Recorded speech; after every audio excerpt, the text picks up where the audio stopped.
morning and welcome to A&E TV. Today we're joined for morning coffee by the COO and co-founder of Seez, Andrew Kabrit. Good morning, Andrew. Good morning. Thank you for having me. Thank you for coming along. Would you like to kick things off by talking through your morning routine? Sure. My morning routine is not that special, but I like to start the day by just catching up on my emails. We have a feed of like all our feedback from the users and any crashes that have happened in the app and all those things. And then of course the regular business feedback. So I check that in the morning before I even get out of bed. Then the regular routine is just like coffee, breakfast, all that stuff.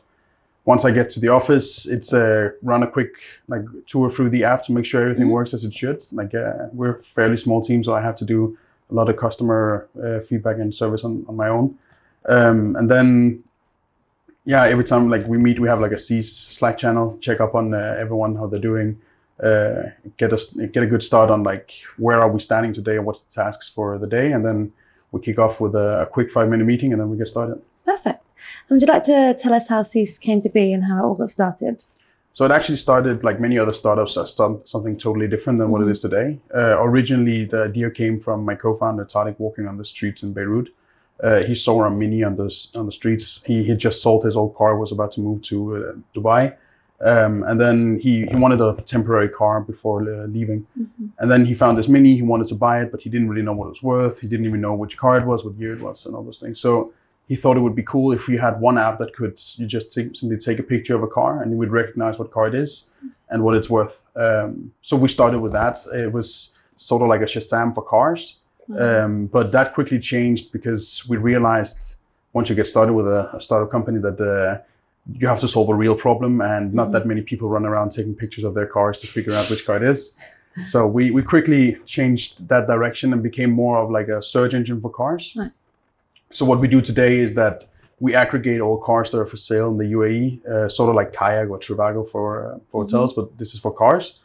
And this way, like you search for any car, let's say you're searching for a Jeep Wrangler, and then you will see all cars that are for sale on all the different websites. And anytime a new car is added, we'll let you know if there's any changes to your search. And then because we have all this information, we'll also tell you what's the fair market value of this car.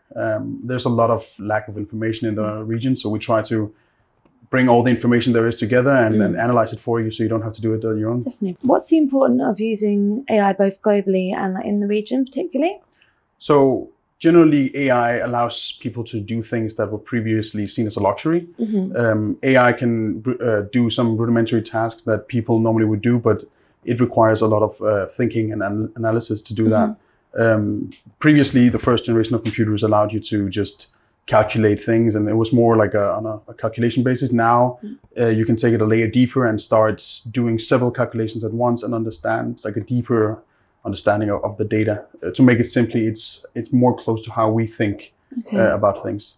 So it allows us to, for example, negotiate. That's one common thing that is not hard to do. A computer can do that.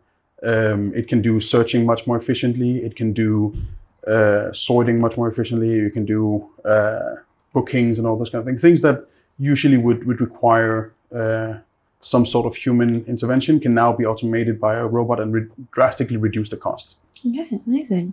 And what's been the biggest challenge you've had to overcome so far?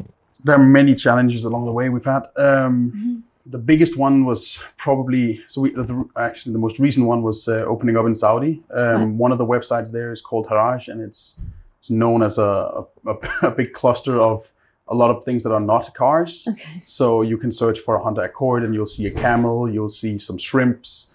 Not very useful. No. So cleaning that up took a while. It was a big challenge to do that. Other than that, there's the obvious one that pretty much everyone here will tell you, that finding the good talent is hard.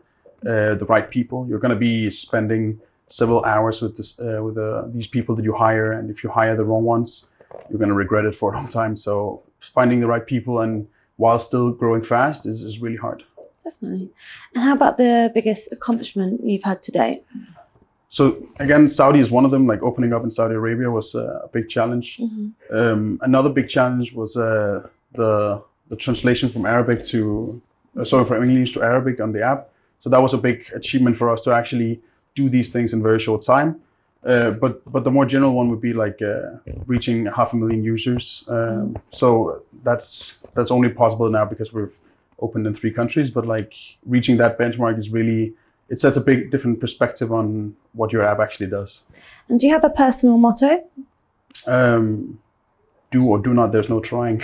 I guess that's the best one for me. Will that be the same as a professional motto or something different? Yeah, I mean, professionally, there's just do things that you're afraid of doing. That's probably one of my biggest professional ones. If you're doing a startup, you're going to do a lot of stuff, or in general, if you want to be a real professional, you're going to do stuff that makes you uncomfortable, makes you scared. And it's very, very natural to have that feeling. But the ability to overcome that is what's going to differentiate you from everyone else. A lot of people, even the most hardcore people, will be afraid. And if you can overcome that fear, you can outperform people that would normally seem like they're better than you are. Definitely. And then you've achieved a lot already. If you could go back and tell your younger self one piece of advice, what would that be? Be more humble from the start. Like, accept that there's a lot of information you don't know, and accept that it's a long journey and that you're never gonna understand everything. Ask more questions. Like I try to do that now, but you can always do it more. I didn't do it enough in the beginning. And then don't be afraid of acting like you don't know it. Sorry, don't try to act like you know it. Right. It's much better to get the right information from the right people than acting like you understand what's going on. So you can ask for a little bit more help along the way. Yeah, definitely. Perfect. And what's it that you say no to? There are some simple things like if there's any kind of discrimination, I won't allow that.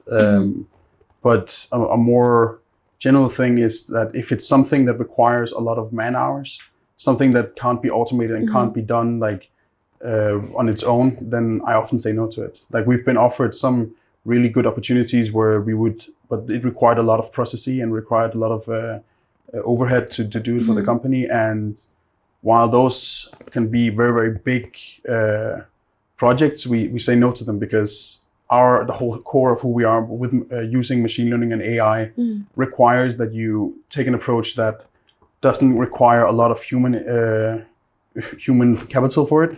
Okay. So if it's anything that requires a lot of processes, we prefer to partner and then say no to doing it ourselves. It makes it more efficient, makes it more scalable. Lovely. And this will be our last question for today. Yeah. How would you like the world to remember you? So hopefully I still have a few years before I'll need to really think about it. For now, I'd like to be remembered as a guy that builds things. Builds great products. That's the main thing. Perfect. Well, thank you so much for joining us today, Andrew. Thank you for having me. And thank you for watching. We'll see you next time.